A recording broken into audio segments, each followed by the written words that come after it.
What's up, guys? Welcome back to another video of a guy in his garage with a camera pretending like he knows what he's talking about. Today we're going to talk about this welder, the PrimeWeld CT 520D. I did the unboxing video on it a few months ago, so I've had an opportunity to test it out, get a little experience with it, and we're going to go over how I set it up, and we're going to do a little project. Okay? It's not playtime. It's video time. Just like with any major motion picture garage production, I gotta get into character to look the part. So you take me as a professional. And you do that by putting way too much PPE on.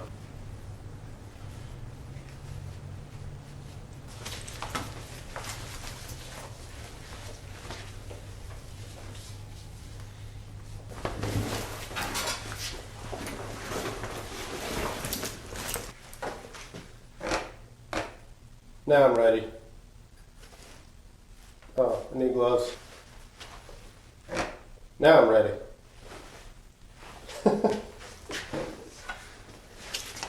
Okay, so this is what we're doing today for our little demonstration project. This is the weld table that I've been using up until this point. It's just a 3-shelf metal shelf unit on casters.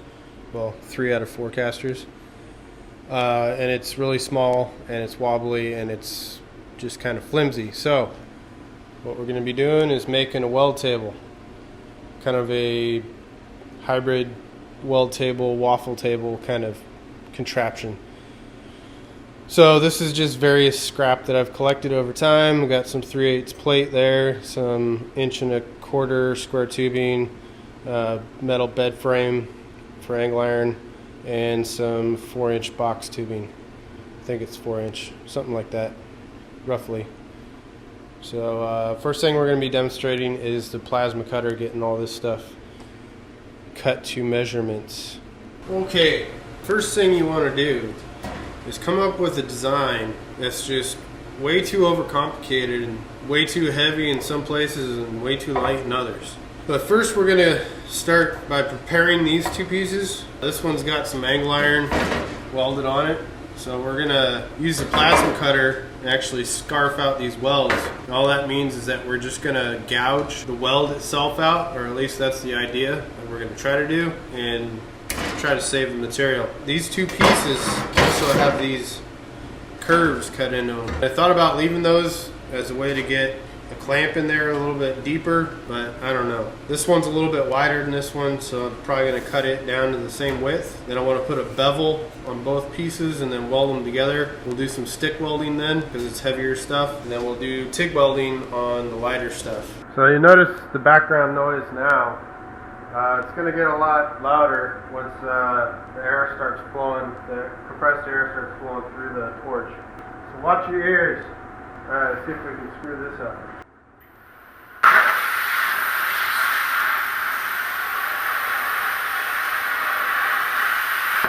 So it's actually just cutting right through it. I got it at max 50 amps right now. Take it down to 35. All I want to do is cut into the weld.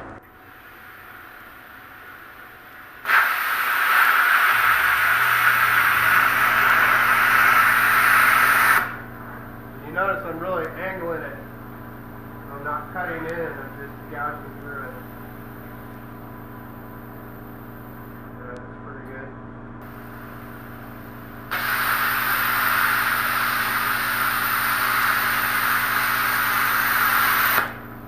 Quick little zip.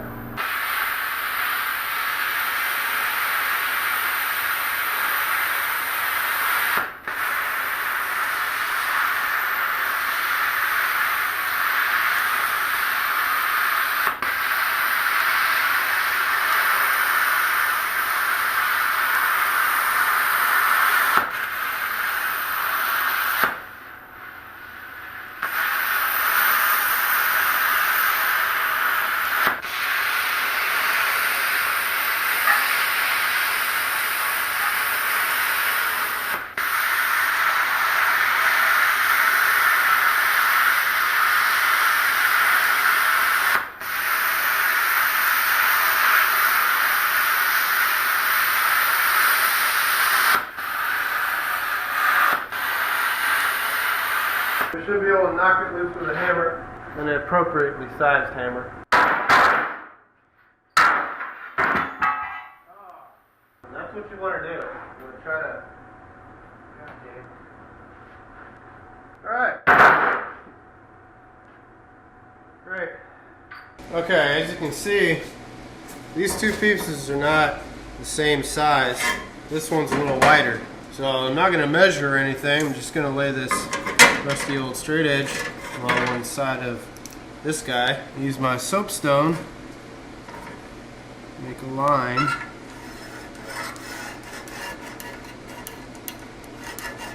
Nice solid line. And that's where we're going to cut. So we're really going to test the thickness ability of this plasma cutter. This is 3/8 inch plate. Okay, well I put your weld helmet on you so hopefully you can see better, and I got you closer so I protect you. Whatever that means, I don't know. I got the plasma cutter turned up to the max 50 amps. See how it goes.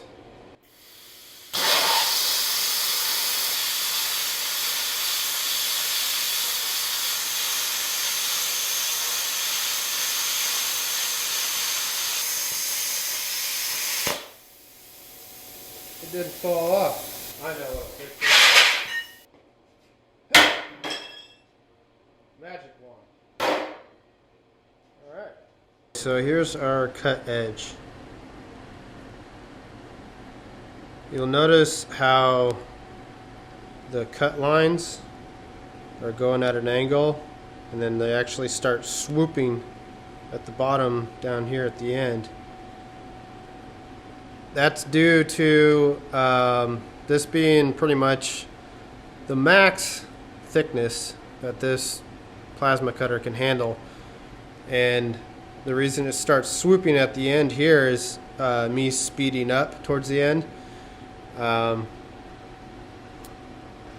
the reason that they're at an angle is I have the torch pointed straight down, but the arc taking it needs more time to penetrate all the way through because it's burning away from the top going through.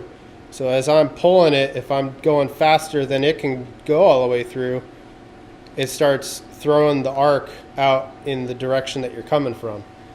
So that's an indication of your speed and the thickness capability of your torch.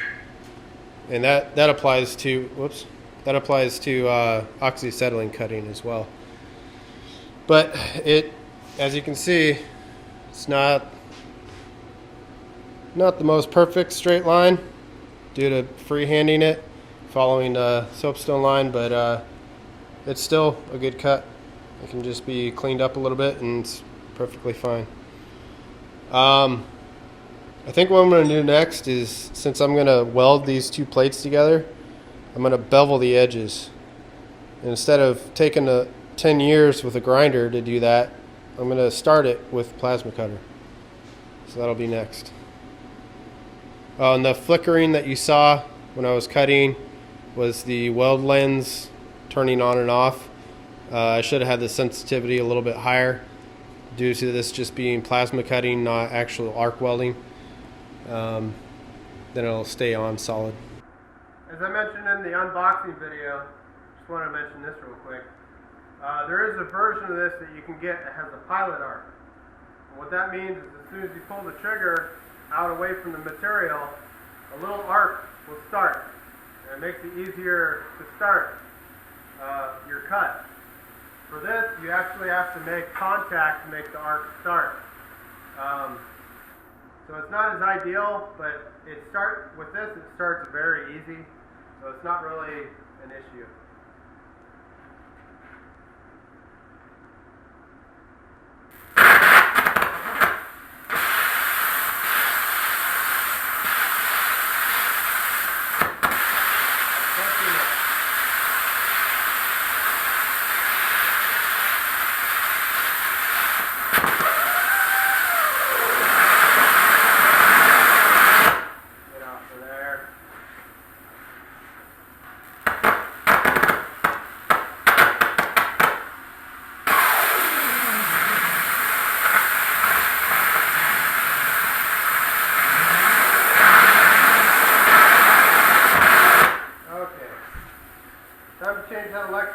The electrode inside the consumable is getting worn out. So let's change these out, and I'll show you how to do that. So this is the little bag of consumables that comes with the plasma cutter, or with the machine.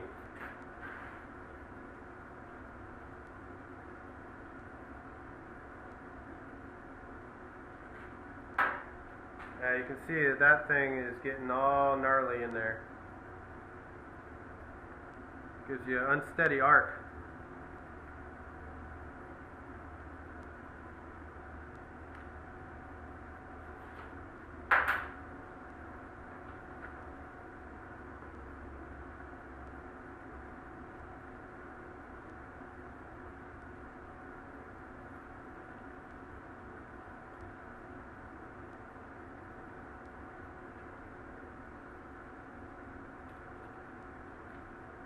There, let's see how it goes now.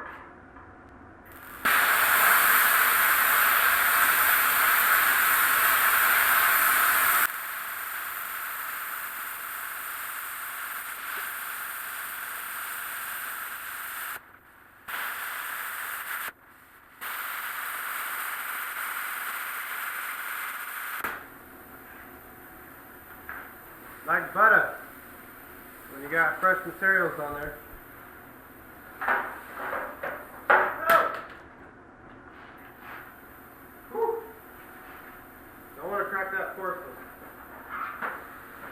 Okay, so I could have done with that with a grinder a lot faster this way. This is all just slag.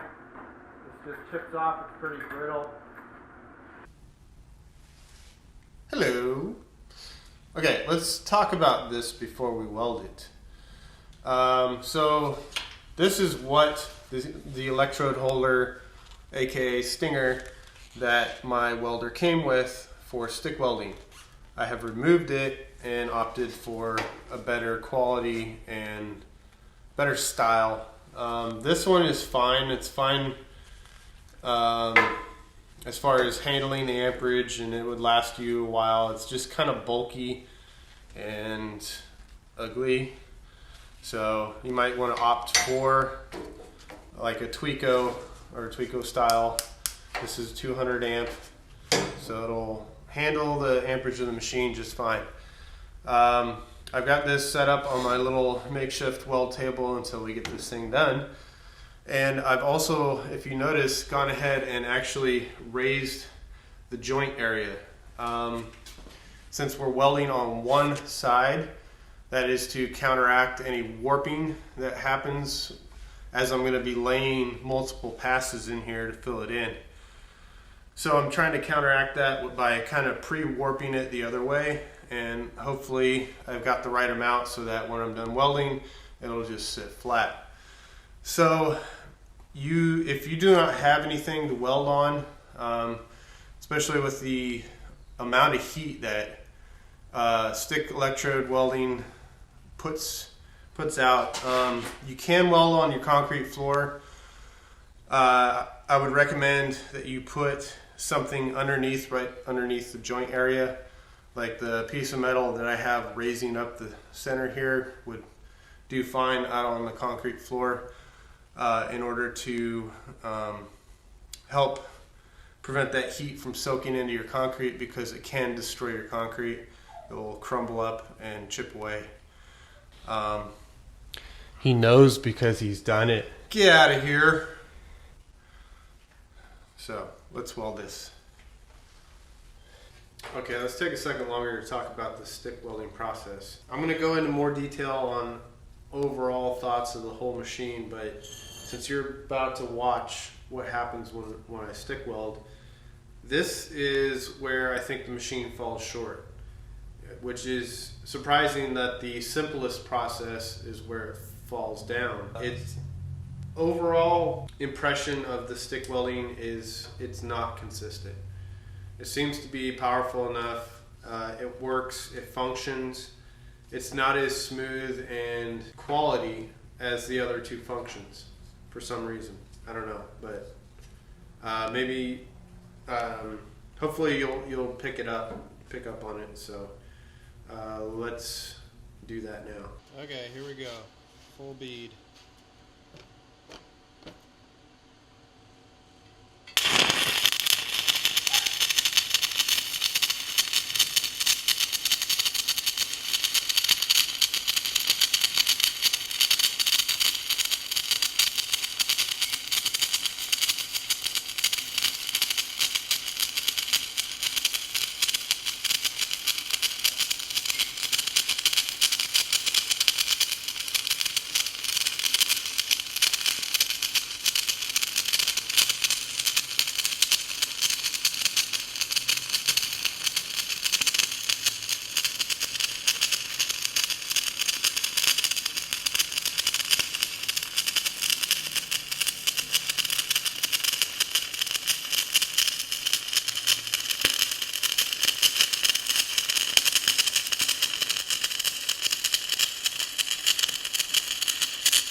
Okay, that was one full electrode, about a 6-inch bead, and I just don't like the consistency of the arc. It welds decent enough.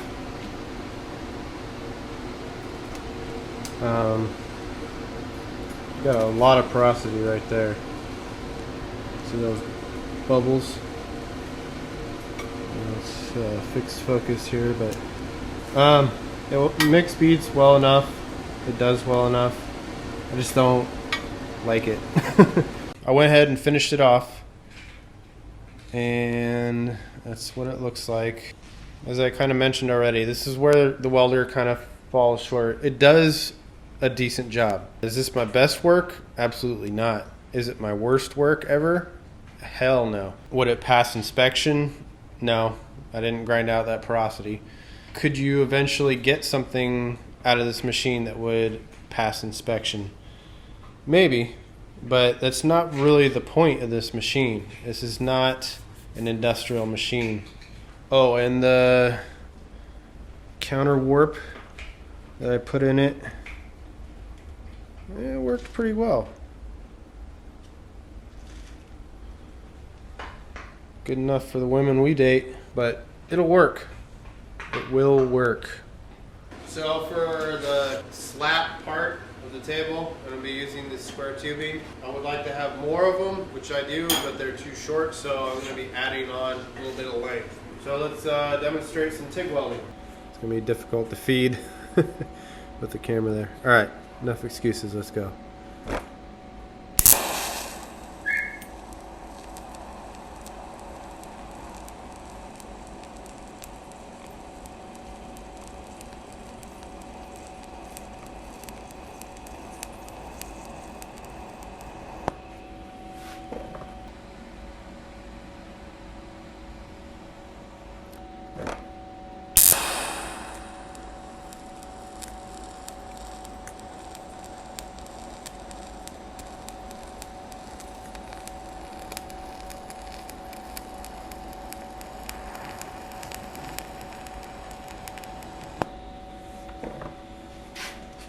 Alright, so this is the problem. See that right there? For one thing, as the amperage builds as you're welding, you can't adjust it without having a foot pedal, because as I'm welding with a foot pedal, I would have backed off a little bit on the amperage as the piece heats up. Plus you can taper off to 0 at the end of your weld without leaving a crater like that.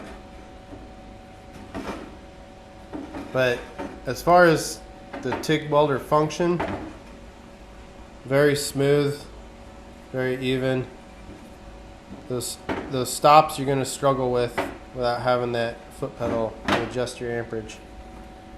Alright, now that we got the slats all welded up, let me show you how I was switching back and forth between plasma cutter and TIG welder, mainly to do with the air and the gas in the back.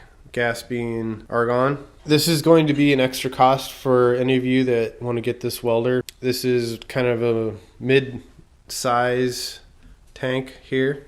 It's the biggest that I could get without having to. Do you mind? Are you chewing on metal? Your dog. This is the biggest I could get without having to lease the bottle, and this is about $150 a fill up, and that's for my local welding supply store and local area, so prices may vary. And I just have a cheapy regulator. Ideally you'd have an actual flow meter on there, but this will work for now. This is from Harbor Freight. I had this left over with my little pony bottle when I was trying to rig up a scratch start TIG with my old buzz box welder. So as I went over in the unboxing and kind of setup video, you do have to switch between gases. There's only, or between gas and air, there's only one hookup for the both. So what I did with your typical air fitting, you usually have a quick disconnect, and that's easy enough to hook up. So to make it a little bit easier, hold on, you can stare at the wall for a second. Oh, did I leave the gas on all night? Yes, I did. Awesome. Okay. Anyways, a lot of people will put the air fitting barb, quick disconnect male fitting directly on the regulator back here. But to make it a little bit easier on myself, since I got it up here, I got some little paint rubbed off. Anyways, I put a little extension on it that allows me to grab it and pull it up where I can see it, and then I can quick connect my air. But instead of having to constantly take that on and off to hook up the gas, I took the line for the argon and I put a air quick disconnect on it too. You have to make sure that you get one, a nice one that does not leak. Otherwise you're wasting money. So basically I can just plug and play, switch between gases really quick. You could try to devise some sort of valve and Y connection setup. That's just what I came up with. So that's how I'm switching, besides switching the torch out, plasma torch and TIG torch out, I'm switching the gas and air between that quick disconnect. All right.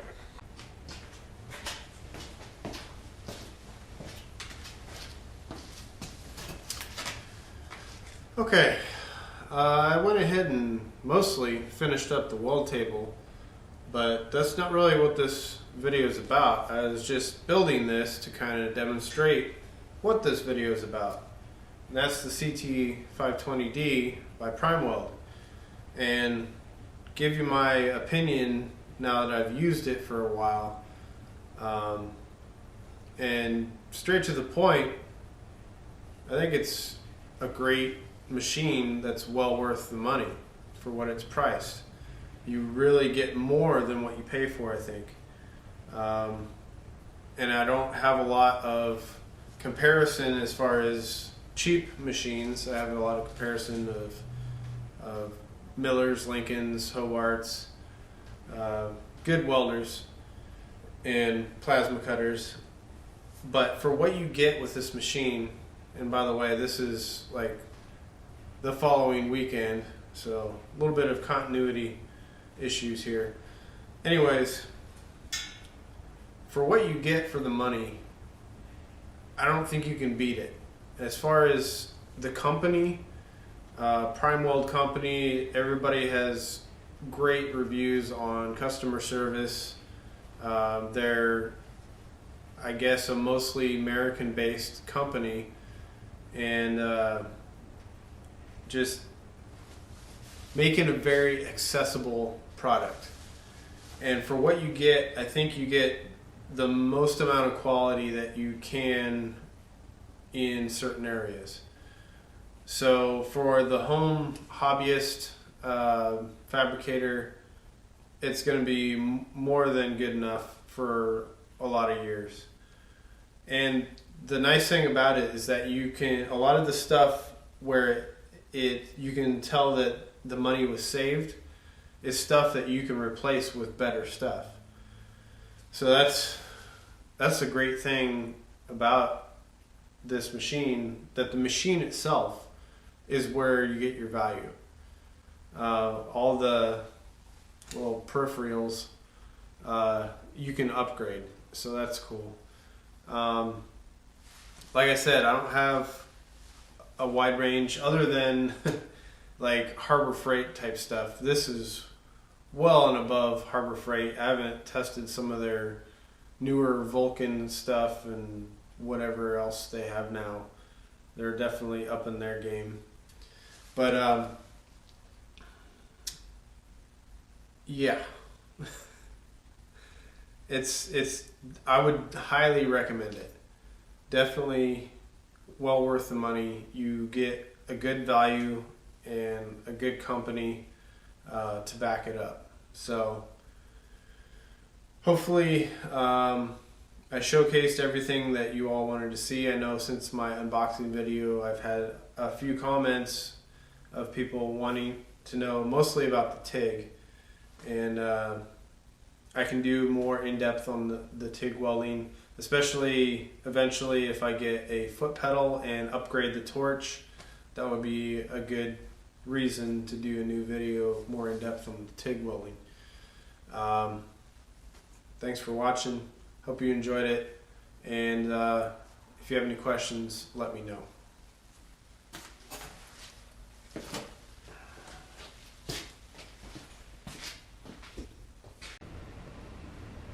What are you doing?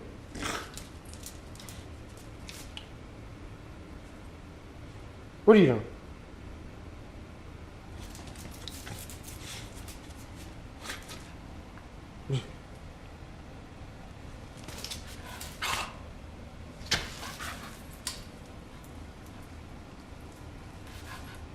You're retarded.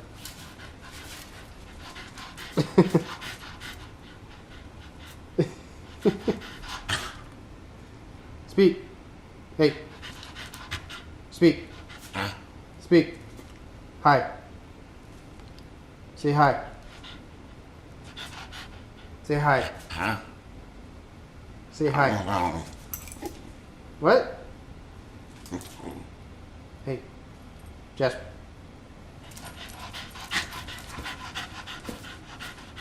Say hi. Hi.